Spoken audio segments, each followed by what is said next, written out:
అందరికీ స్వాగతం అండి.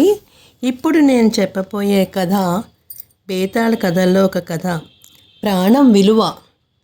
చందనపురాన్ని ఏలే చంద్రగిరి చంద్రసింహుడికి ఒక కూతురుంది. ఆ కూతురి పేరు కుముదిని. ఒక ప్రమాదకరమైన వింత వ్యాధితో గురైపోయింది ఆమె.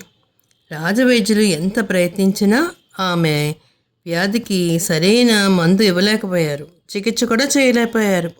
ఇతర రాజ్యాల నుంచి వచ్చిన వైద్యులకు కూడా ఆ వ్యాధి ఏమిటో తెలియట్లేదు ఎవరికి కూడాను. ఇక తన కుమార్తెకి ఆరోగ్యం చక్కబడదని చంద్రసింహుడు చెప్పలేనంతగా దిగులు పడిపోయాడు. అలాంటి సమయంలో ఆయనకు మంత్రి ఒక సలహా ఇచ్చాడు. అదేమిటంటే, కుముదిని ఆరోగ్యవంతురాలుగా చేసిన వాడికి ఆమెనిచ్చి వివాహమే కాకుండా అర్ధరాజ్యాన్ని కూడా ఇస్తాము, బహుకరిస్తామని చెప్పమన్నాడు. రాజు ఈ ప్రకారంగా తన దేశంలోనే కాకుండా ఇతర దేశాల్లో కూడా చాటింపేయించాడు. అది విన్న అనేక మంది వైద్యులు చంద్రపురానికి వచ్చి రాజకుమార్తెని పరీక్షించేవారు. వ్యాధి నిర్ధారణ ఏమిటో తెలియకుండా ఉండేది. నిర్ధారణ చేయగల ధీమాతో మందులిచ్చి మరికొందరు అది ఏమిటో తెలుసుకోలేక ఆ జబ్బు ఏమిటో తెలియక మళ్ళీ వెళ్ళిపోతూ ఉండేవారు. రాజకుమారి రోజు రోజుకు సన్నగా అయిపోతుంది. ఆమెకు వచ్చిన జబ్బు ఏమిటో ఎవ్వరికీ తెలియదు. చంద్రసింహుడు పుట్టెడు దుఃఖంతో ఉన్నాడు. ఆయన కూడా మంచం పట్టే పరిస్థితి వచ్చేసింది. ఏమిటి, రాజుగారికి కూతురికి ఇలాంటి జబ్బు రావడం ఏంటి అని చెప్పేసి ఊళ్ళో అందరూ కూడా అనుకుంటున్నారు. కేదార్నాథుడు అనే వైద్యుడు ఒకడు వచ్చాడు. చిన్న కుర్రవాడు, భలే బాగున్నాడు అనమాట. రాజకుమారి నాడి రోగ లక్షణాలను జాగ్రత్తగా గమనించి అదో రకం మనోవ్యాధి అని తెలుసుకున్నాడు. అతడు రాజును చూసి రాజుతో అంటున్నాడు, ప్రభు, రాజకుమార్తెని నేను తప్పకుండా రోగం నుండి బయటపెడతాను, ఆమె జబ్బును కుదురుస్తాను. అయితే అందుకు అవసరమైన మూలిక ఒకటి తీసుకురావాలి. నాగపర్వతం దగ్గర ఉన్న అడవికి వెళ్ళి రమ్మని సెలవ అన్నాడు. చంద్రసేనుడు అందుకు ఆనందంగా అంగీకరించాడు. కేదార్నాథుడు అడవికి వెళ్ళి మూలికల కోసము అంతా కూడా పట్టుదలగా వెతికి చూశాడు. ఒక చోట అతడికి కావలసిన ఒకే ఒక మూలిక దొరికింది. రాజకుమారి ప్రాణం నిలబెట్టడానికి ఆ మూలిక సరిపోతుంది. ఒకే ఒకరికి చిక్కి చేయడానికి మాత్రమే పనిచేస్తుంది. సరిపోతుందా మూలిక? కేదార్నాథుడు ఉత్సాహంగా చందనపురానికి బయలుదేరి వచ్చేశాడు. అతను రాజభవనానికి సమీపిస్తుండగా పక్కనే ఉన్న ఉద్యానవనంలో పనిచేస్తున్న వృద్ధుడైన తోటమాలి ఒకసారి పెద్దగా మూలిగి కింద పడిపోవడము అతడు కంటపడింది. తోటమాలి చుట్టూ కొందరు పరిచారకులు గుమిగూడారు. కేదార్నాథుడు తోటమాలిని నాడిని పరీక్షించి మరికొన్ని నిమిషాలు అతని ప్రాణం పోతుందని తెలుసుకున్నాడు. చిత్రంగా తోటమాలి వచ్చిన వ్యాధి రాజకుమారి వచ్చిన వ్యాధి లాంటిదే. అతడు ఏమాత్రం ఆలస్యం చేయకుండా అడవి నుంచి తెచ్చిన మూలికని అక్కడే నూరేసి నీళ్లలో కలిపి తోటమాల చేత తాగించేశాడు. పావు గంట కాలం అయిపోయింది. గడవకుండానే తోటమాలి కళ్ళు తెరిచి కూర్చుని తన ప్రాణాన్ని రక్షించిన కేదార్నాథుడికి చేతులెత్తి నమస్కరించి, వర్ధిల్లు నాయనా అన్నాడు. ఆ సంగతి జరిగిన క్షణాల్లో రాజభవనం అంతా తెలిసిపోయింది. రాజకుమారి కోసం తెచ్చిన మూలిక ఇతర ఖర్చులుగా ఇలా ఖర్చయిపోవడంతో కేదార్నాథుడు తిరిగి అడవికి వెళ్ళాలనుకున్నాడు. ఈసారి మూలిక దొరికేందుకు 2 వారాల కాలం పట్టినా పట్టచ్చు. ఏమైనా ఈ జరిగింది రాజుగారు చెప్పడం మంచిదని అనుకుని చంద్రసేనుడి దగ్గరికి వెళ్ళాడు.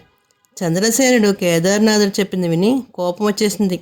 నీకు చావు బతుకుల మధ్య ఉన్న నా కూతురి ప్రాణం కన్నా పనికిమాలిన ముసలివాడి ప్రాణం నీకు విలువైందా ఏమిటి?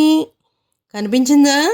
మరొక మూలిక దగ్గర లేదని తెలిసి కూడా వాటి కోసము అతని కోసం వినిగించావు. ఒకసారి అడవిలో ఆ మూలిక దొరికేలోగా నా కూతురి ప్రాణాలే పోవచ్చేమో. ఇది క్షమించరా నేరం అని పక్కనున్న భటులు ఈ ద్రోహిని ఉరి తీయండి అని ఆజ్ఞాపించేశాడు. భటులు కేదార్నాథ్ పెడరెక్కలు విరిచి ఉరికంబానికి ఎక్కించేశారు. అతడు రాజుతో, ప్రభు, తమరు తొందర పడకుండా కొంచెం శాంతించండి. వారం లోపల ఆ మూలికను తెస్తాను. ఈ లోపల రాజకుమార్ ప్రాణానికి వచ్చిన ప్రమాదం ఏమీ లేదు. అది నా గురువుల మీద ప్రమాణం చేసి చెప్తున్నాను అన్నాడు. ఇంత చెప్పినా చంద్రసేనుడు కోపం తగ్గలేదు. భటులు కేదార్నాథుని మెడకి ఉచ్చు తగిలిస్తుండగా మన తోటమాలి అక్కడికి వచ్చి రాజు పాదాలపై పడి, ప్రభు, మీరన్నట్టు నా ప్రాణము విలువైన లేనిదే నిజమే, కానీ ఒక చిన్న వయసులో ఉన్న ఈ వైద్యుడి ప్రాణము చాలా విలువైంది. నా కోసం కదా ఆయన మూలికని వ్యర్థం చేశాడు. అందువల్ల ఆయన్ని వదిలి నన్ను ఉరితీయండి అని దీనంగా వేడుకున్నాడు. అందుకు కేదార్నాథుడు అభ్యంతరం చెబుతూ, ఈ వృద్ధుడి ప్రాణాన్ని నేను కాపాడింది. దీన్ని ఉరికంబం మీద బలి చేయడం కాదు ప్రభు. తమరు సావధానంగా ఆలోచించి మూలిక తెప్పించడానికి మరొక్క అవకాశం ఇవ్వండి. దానితో రాజకుమార్ తప్పకుండా ఆమె జబ్బును నయం చేస్తాను నేను. అలా కాదనుకుంటే మీ ఇష్ట ప్రకారం నన్నే ఉరితీయించండి అన్నాడు. చంద్రసేనుడు ఏమీ చేయడమా అని ఆలోచిస్తున్నంత సేపట్లో మంత్రులు వచ్చారు. మంత్రులు ఆయనకు అంటున్న, కేదార్నాథుడికి మరొక్క అవకాశం ఇవ్వండి అది అని చక్కగా సలహా చెప్పారు వాళ్ళు మంత్రులు కూడా. రాజు అంగీకరించాడు. వెంటనే భటులు కేదార్నాథుడిని ఉరికుంభం నుంచి కిందకి దింపేశారు, అవతలకి దించేశారు. కేదార్నాథుడు మళ్ళీ అడవికి వెళ్ళి మూలికలను సాధించి తెచ్చి రాజుకు మాట ఇచ్చినట్టు ప్రకారము రామ్కుమార్తెకి చికిత్స ప్రారంభించాడు. ఎంతకాలంగానో ఆమెను పట్టి పీడిస్తున్న వ్యాధి 2 రోజులు తగ్గుముఖం పట్టింది. వారం గడిచేసరికి ఆమె గదిలోకి లేచి తిరుగుతూ సంతోషంగా అందరినీ చిరునవ్వుతో పలకిస్తుంది. అది చూసి చంద్రసేనుడు ఎంతో ఆనందం పడిపోయాడు. కూతురు తిరుగుతుంటే మరి తండ్రికి ఆనందం కాదా మరి? కేదార్నాథుడికి అర్ధరాజ్యంతో పాటు తన కూతునిచ్చి వివాహం చేయాలని నిశ్చయించుకున్నాడు. అందుకుగాను తన ప్రధానమంత్రిని కేదార్నాథుడిని విడిది గుహం వెళ్ళి అతన్ని సగౌరవంగా పల్లకిలో రాజభవనాన్ని తీసుకురావాలని ఆదేశించాడు. అయితే ప్రధానమంత్రి కొందరు బోయలతో పరిచారికులతో విడిది గృహాన్ని వెళ్ళగా అక్కడ కేదార్నాథుడు కనిపించలేదు. అక్కడ ఉన్నవారు విచారిస్తే అతడు సూర్యోదయానికి ముందే విడిది గృహం వదిలిపెట్టి వెళ్ళిపోయాడని తెలిసింది. బేతాళుడు కథ చెప్పి, రాజా, కేదార్నాథుడు వైద్య విద్యలో తనకు తానే సాటి అన్న దానిలో వివాదం ఏమీ లేదు. ఎందరో ఘన వైద్యులు కుదర్చలేని జబ్బుని రాజకుమారి వింత వ్యాధిని ఒక్క మూలికతో నయం చేసేశాడు. అటువంటి వాడు గొప్ప మేధావి, విజ్ఞాని అయి ఉండాలి. కానీ రాజకుమారిని అర్ధరాజ్యంతో కూడా వద్దన్నాడే, ఆశ్చర్యంగా లేదా?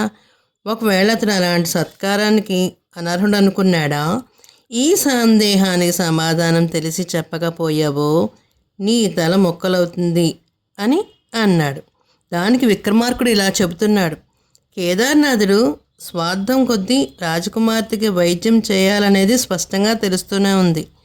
అతడు అలాంటి స్వార్థపరుడైతే ఎంతో శ్రమించి తెచ్చిన మూలికని ఒక తోటమాలి ప్రాణాన్ని రక్షించడానికి ఉపయోగించాడే.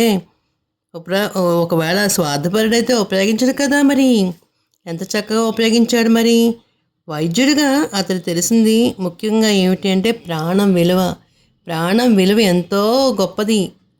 వాడు ఒక ముసలివాడైనా, పడుచువాడైనా, చిన్న పిల్లవాడైనా సరే వాడికి ప్రాణాన్ని నిలబెట్టాలనే ఉద్దేశంతో అలా చేశాడు. అతడే ఏపాటి విజ్ఞాని, మేధావి అనే ప్రశ్నలు ప్రస్తుతము సందర్భానికి సంబంధించినవి కాదు. రాజు చంద్రసేనుడు మితిపీరిన స్వార్థం తప్ప ప్రాణం విలువ తెలిసినవాడు కాదు. అందువల్లనే తోటమాల ప్రాణాన్ని చిల్లి గవ్వగా కూడా భావించకుండా అతన్ని ఉరికమ్మం కూడా ఎక్కించేశాడు రాజు. అటువంటి వాడికి అల్లుడైతే తను కష్టించి నేర్చుకున్న విద్య వైద్య వృత్తికి తప్పొస్తుందని చెప్పేసేసి అతను ఏం చేశాడు, వైద్యశాస్త్రంలోనే కాక అన్ని ధర్మశాస్త్రాలను ప్రాణరక్షణకు ఎంతో ఉంటుందని తెలుసుకున్నాడు. అందువల్ల కేదార్నాథుడు తనకు వచ్చిన పని విజయవంతం అవ్వంగానే రాజుకి వీడ్కోలు కూడా చెప్పకుండా అక్కడి నుంచి వెళ్ళిపోయాడు. ఆ కేదార్నాథ్కి మనిషి విలువ ఏంటో తెలిసింది అని విక్రమార్కుడు బేతాళతో చెప్పగానే బేతాళుడు శవాన్నితో పాటు మాయమై ఎక్కడికో వెళ్ళిపోయాడు. తెలుగువారి దీపకాంతికి లైక్ చేసి, షేర్ చేసి, సబ్స్క్రైబ్ చేసి, కామెంట్ రూపంలో పెట్టండి మరి.